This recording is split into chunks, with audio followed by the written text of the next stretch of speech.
Russian forces fired dozens of missiles and drones in Ukraine, the heaviest barrage in weeks.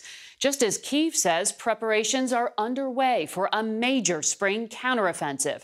Our Charlie D'Agata has the latest from Dnipro. A fuel storage depot erupted into an inferno on the Russian-occupied peninsula of Crimea.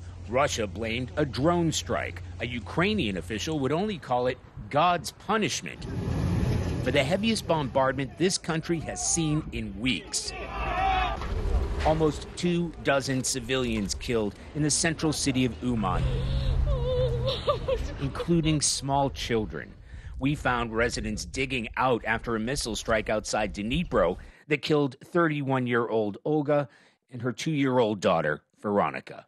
Her uncle Sergei told us she was very funny, very clever. We had big hopes for her.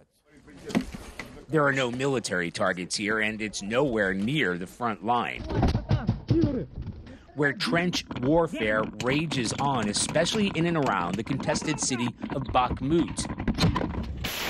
A front line that might be about to expand dramatically as Ukraine's defense minister announced that the counteroffensive is about ready for launch. His words, just waiting for God's will and the weather. NATO announcing that 98% of the promised combat vehicles have been delivered, among them 230 tanks.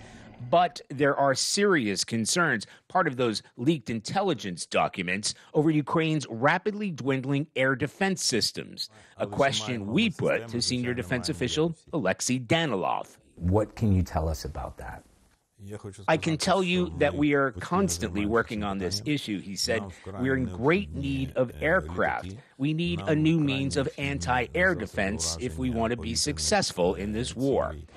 Analysts say if Russian fighter jets and bombers are able to operate freely over the skies in Ukraine, it could drastically change the course of the war.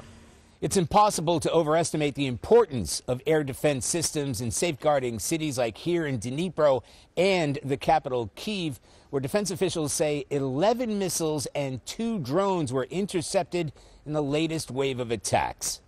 Margaret? Charlie D'Agata, thank you.